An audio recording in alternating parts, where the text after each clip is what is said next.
Danas ću pričati o ljubavi prema sebi i o tome kako možemo da tretiramo sebe na određeni način i da doživimo ne jedan bliski odnos sa sobom, ali da živimo ispunjenije i zadovoljnije sa sobom i sa svetom oko sebe.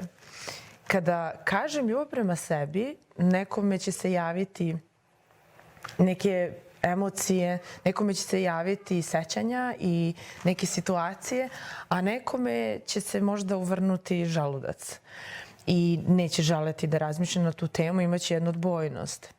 Vi razmislite samo na sekundu u kojoj grupi pripadate i u skladu sa tim možda ćete i naći nešto za sebe danas, jer bez obzira možda i ako imamo dobar odnos prema sebi i sa sobom, postoje neke sitnice na kojima možemo da poradimo i da živimo još ispunjenije, a ako nam se uvrće žaludac kada razmišljamo o tome da se posvetimo sebi i da razvijemo ljubav prema sebi, onda je definitivno ovo video za vas i da saslušate šta sve ima do kraja.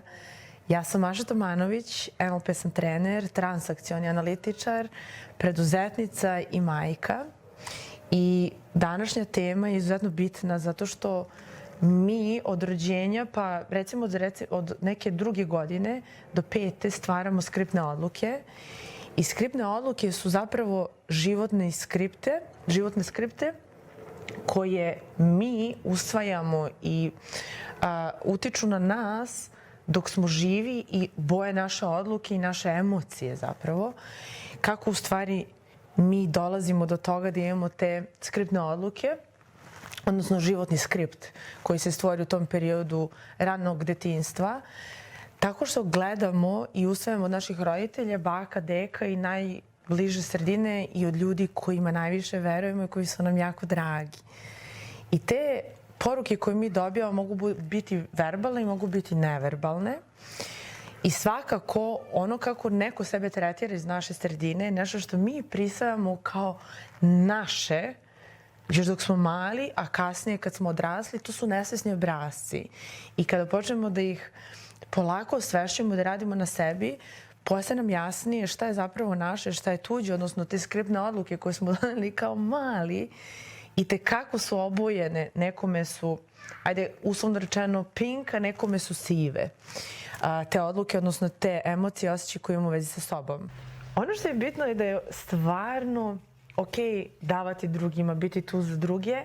Čak i za mentalno zdravlje je bitno da smo konektovani sa drugima, da dajemo, poklanjamo svoju pažnju, svoju brigu, ono što možemo sa drugima da delimo. Ali u tom procesu je bitno da smo posvećeni sebi i da zaista brinemo o sebi, svojim potrebama, svojim emocijama, postavljamo zdrave granice i da kroz život idemo smisleno, da znamo ko smo i šta nas ispunjava. Ali ako ne znate šta vas ispunjava, evo sada trenutka da razmislite, da saslušate šta su sve mogućnosti, kako sve možete brinete o sebi i šta možete sve da uradite, kako biste se osjećali bolje u svojoj koži i negovali i čistili se unutrašnje dvorište. Ja, na primjer, imam jako mnogo posla, imam zaista mnogo obaveza, vodim 2 posla, imam 2 dece, idem na treninge jer mi je jako bitno zbog mog zdravlja i čak stiže mi 2-3 puta nedeljno da se vidim sa nekim drugarima i tako dalje.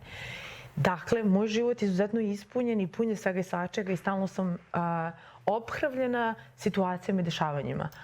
Ali ja se zaista trudim da na dnevnom nivou čistim svoje dvorište od emocija koje mi ne trebaju, od misli koje mi ne trebaju, od svega onoga što zatrpava moje emocije, moje unutrašnje stanje. Kako? Pričat ću vam u nastavku. Za sada ću da vam kažem ono što vi možete da razmislite, šta za vas čini ljubav prema sebi. Za početak, ovo je osnova šta je ljubav prema sebi, da pričate o sebi i sa sobom sa ljubavlju. Da sebe stavljate na vrhu liste prvog, drugog, kako se menja neka situacija ili kontekst, da budete na vrhu. Neka ćete biti prvi, neka drugi, ali da budete na vrhu. Da praštate sebi. Ako nečim niste zadovoljni u prošlosti ili sada, ako vam se što ne dopada, prostite sebi, pustite. Kada kažemo oprostiti sebi, ljudi često nisu sigurni šta znači u stvari opraštanje. Opraštanje je kada nešto pustimo i kada zacelimo rane i kada ne osjećamo više tegobu, nego smo pustili. Oprostite sebi. Ono što je jako bitno kao ljubav prema sebi je da verujete sebi. I ako grešite, i ako nečemu niste uspešni, i ako niste uspeli da se ostvarite u nečemu, ako verujete sebi, imat ćete više samopouzdanja i lakše ćete se nositi sa onim što vam ide u susret. I ja koliko god puta da nešto nisam uradila kako treba, grešila, ja sam na kraju dana učila iz tih grešaka i iz tih grešaka ono što sam naučila primenjivala sam u sledećoj situaciji.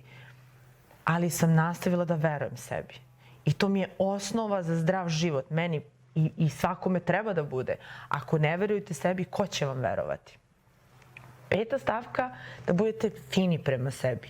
Ovo što sam rekla je usko povezano. Da verujete sebi, da budete fini prema sebi. Grešim, ali se ne bičujem zbog toga. Ja sam ranije bila ekspert za to da sebe konstantno kritikujem zašto nisam nešto bolje, zašto nisam nešto ovo, zašto sam ovo uradila ovako, zašto onako. Mora bolje. I to je meni bilo strašno naporno i stresno. Dok nisam naučila da budem fina prema sebi, da budem nežna prema sebi i da sve ono što mogu da naučim ne mora da bude grubo i ne mora da bude odmah i sad. Jer za neke stvari treba više vremena, za neke stvari i za neke procese meni lično trebalo da prođu godine. Tako da nežno i fino prema sebi imajte razumevanja i pustite. Oprostite, pustite, budite fini prema sebi. Ono što je produžetak ove priče, nastavak ljubavi prema sebi je to da za mnoge ljude ljubav prema sebi ima različite značenje i različite značenja. Za nekoga ljubav prema sebi može da predstavlja da ode ranije na spavanje, da ustane ranije da trenira, da jede zdravu hranu i da se ophodi prema svom telu na jedan način koji je zaista zdrav i ispravan.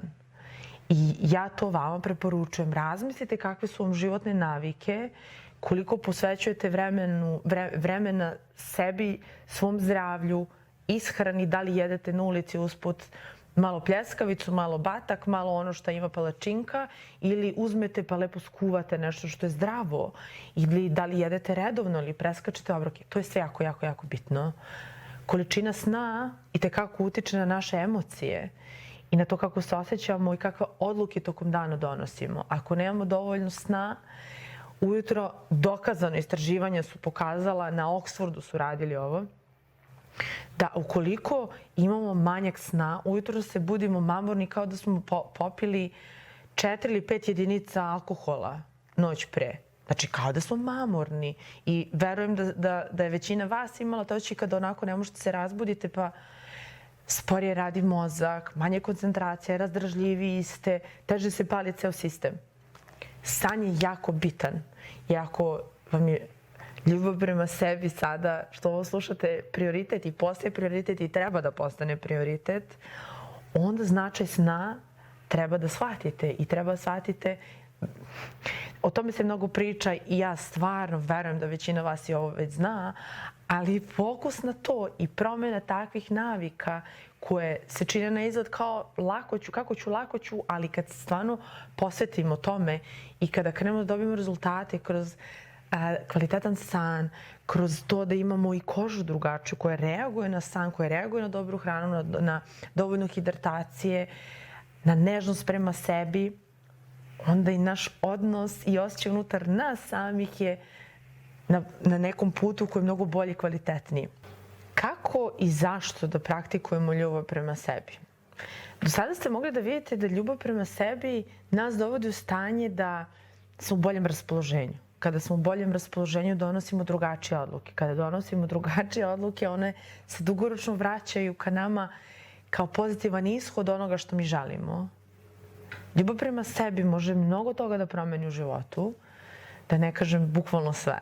Zato što sam ja to okusila i kada sam naučila da budem nežna prema sebi, da brinem o svom zdravlju, o svom telu, o svojim navikama, kako se obraćam ljudima i na koji način prihvatam ono što oni meni nude, ja stvarno mogu da kažem živim istinski zadovoljno. Znači, meni nije cilj da budem neprestano srećna, da budem zadovoljna sobom. Takođe, kada imamo tu ljubav prema sebi, ono nam daje samopouzdanje da možda i iskoračimo iz onoga na što smo navikli i da možda više rizikujemo, ali i da više postignemo i da više živimo i da sebi dopustimo neke stvari koje nismo ranije. Evo primjera šta sve možete još da uradite da biste zaista istinski osjetili tu ljubav prema sebi. Postanite svesniji. Svesnost o tome šta su nam misli, šta se utiče na naše emocije, zašto se osjećamo tako kako se osjećamo, može i da promeni to. Jer misli, emocije i naše ponašanje su deo nerazdvojivog saveza koji se zove Mercedes model. Mercedes model je nešto što je apsolutno istinito i jako važno da primenjujete u životu. Šta to znači? Ovako, misli su nešto što mi imamo, htjeli ili ne, i ima ih oko 50.000 dnevno, na dnevnom nivou. Od svih tih misli svakoga dana se ponavlja 95%. A unutar tih misli je 80% negativnih. I unutar tih negativnih misli samo se 2% obistini. Od strahova, briga, svega ono što mislimo, šta će bude negativno, samo 2% se ostvari. Ali pitanje je zašto mi imamo sve te negativne misli? Evolucijski gledano, kada smo bili pećinski ljudi, bili su ugroženi od strane životinja, od strane raznoraznih neprijatelja, prirode i tako dalje. I oni su morali da konstantno brinu o spoljnim opasnostima, jer im je život bukvalno bio ugrožen. Ali kako nam se mozak razvijao i mi postajali malo svesniji, taj deo mozga je ostao i dalje takav da mi prvo što ćemo da vidimo je pretnja, opasnost. Ali ako smo svesni da nam to nije u funkciji, jer ja ne vidim medveda, ne živim u takvom podneblju gde će neko da mi juri, da me na bilo koji način fizički ugrožava, pa ja mogu da utičem malo na te misli da nisam ugrožena na taj način. Kada postajemo svesni naših emocija, kada postajemo svesni naših misli, onda možemo čak i da ih menjamo. Za mnoge je ljubav prema sebi zapravo briga o sebi i zato ću da se samo vratim na neke najosnovnije elemente brige o sebi. Vi ih znate, ali je jako važno da ih praktikujete jer znati nešto nije isto i živeti to. I ako se stvarno posvetite ovakvim stvarima i ovakvim procesima, možete da osjetite benefite jako brzo i uticaj na vaš život. Prva stvar je da osluškujete svoje telo, jer verujem da ste se i vi upoznali sa tim, možda u vašoj okolini neko, a možda i vi sami, da osjećate da vam nešto smeta u telu, da ste možda i onako blago ukočeni, ali da ništa ne radite po tom pitanju, nego nema veze, proći će. Ali naše telo kad nam nešto javlja, bilo bi dobro da zaista reagujemo u skladu sa tim šta nam telo javlja. Možda nam treba da se opustimo više da spavamo, možda nam treba da proštamo, možda da nas neko izmasira ili jednostavno da prestanemo da budemo pod takvim pritiskom, jer pritisak je nešto što mi namećemo sebi bez obzira na spoljne okolnosti. Ja živim pod pritiskom objektivno jako dugo, ali je meni najveći pritisak kad ja samo i sebi nabijam pritisak. Jer to što ja radim 2 posla, imam 2 dece, imam mnogo obaveza, najmanje utiče na moj stres. Najviše utiče na to kako ja očekujem od sebe da rešavam sve te stvari i sve te situacije i svoj život i tako dalje. I ako meni moje telo javlja, kao što mi je javljalo pre par godina, bukvalno mi je ovo rame bilo ukočeno u spazmu. Ja nisam mogla da uopšte shvatim šta se dešava. Išla sam na terapiju mesecima dok nisam videla na jednoj fotografiji da mi je rame potpuno jedno iznad drugog, da nije u ravni. I onda sam počela svesno tokom dana da opuštam mišiće, da dišem dublje i da stvarno razmišljam o tome kako mi stoji telo, kakve su mi misli, kako dišem. I onda mi se telo opuštalo i ja sam imala i više energije i bila sam pod manjim stresom, a i telo mi je reagovalo drugačije. Tako da je to sve uvezano.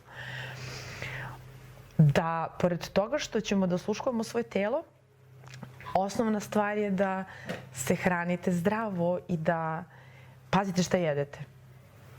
Možda imate u svom okruženju ljude ili vi sami tako jedete, da na dnevnom nivou kako je gužva, brzina, ne stižem da kuvam, ne stižem da idem u nabavku i da spremim šta treba, pa ću usput da uzmem pljeskavicu, pa ću usput da uzmem palačinku ili šta već i to postane neka životna navika, na brzinu nešto da se uzme, ali to itekako utiče na naš odnos prema sebi, na našu energiju i na naše emocije.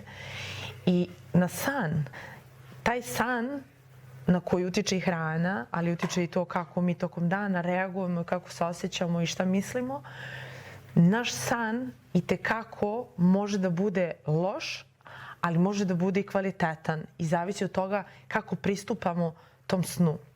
Ono što su oksfordska istraživanja pokazala da ukoliko popijemo čašu vina ili 2 čaše vina pred spavanje, trebamo da imamo onoliko sati do spavanja koliko smo jedinica alkohola uneli.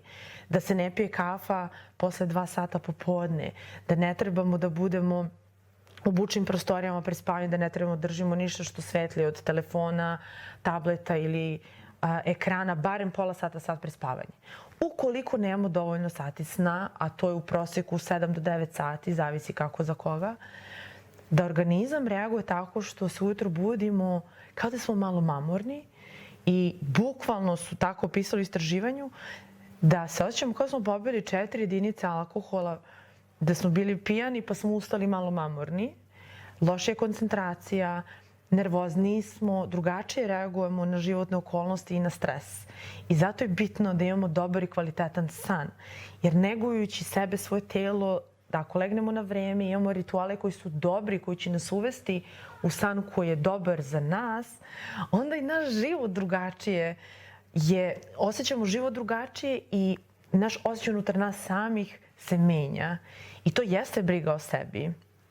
Ono što je isto bitno je da, što se tiče te brige o sebi, tokom dana spustimo telefon od sebe, kad god možemo, i pogledamo ljude oko sebe i konektujemo se sa njima.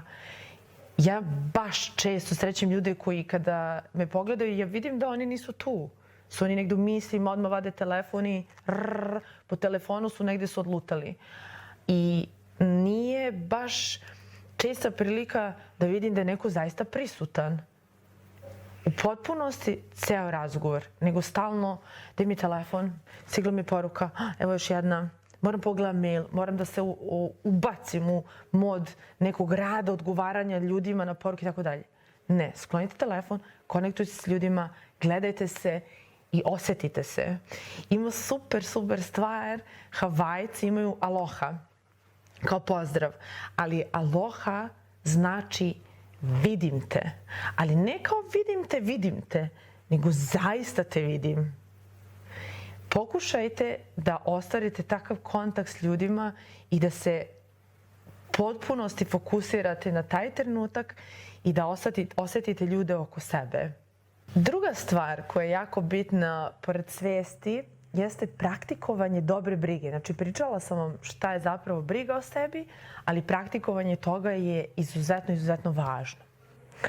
Ja ću vam sada dati primere tih misli koje možete malo da zamenite sa onim negativnim, jer ih je previše tokom dana, složit ćete se sa mnom, i da praktikujući ove rečenice, ponavljajući ih svesno iz dana u dan, vi počinjete da kreirate i određeno stanje i određene emocije koje su vezane za te rečenice.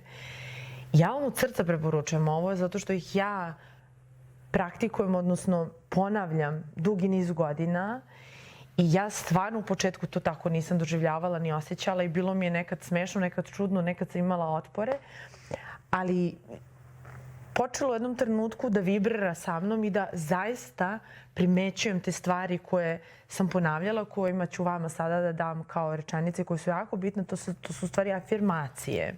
Kako ne bismo konstantno bili u strahu, grču ili brizi, evo misli koje možete da ubacite u svoj repertoar i da im se posvećujete svesno na dnevnom nivou i više puta tokom dana. I na taj način da pojačate ljubav koju imate i osjećate prema sebi. To su sljedeće rečenice i idu ovako.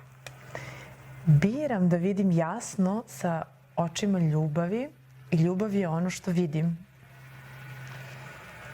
Privlačim ljubav u svoj život i prihvatam ljubav sada.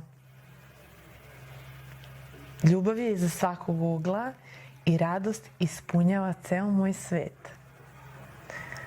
Udobno mi je kada se gledam u ogledalo i govorim volim te, jako te volim.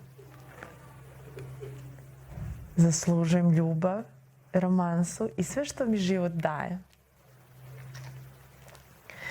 Okružena sam ljubavlju. U ispunjenoj sam vezi sa osobom koja me zaista voli, sa samom sobom.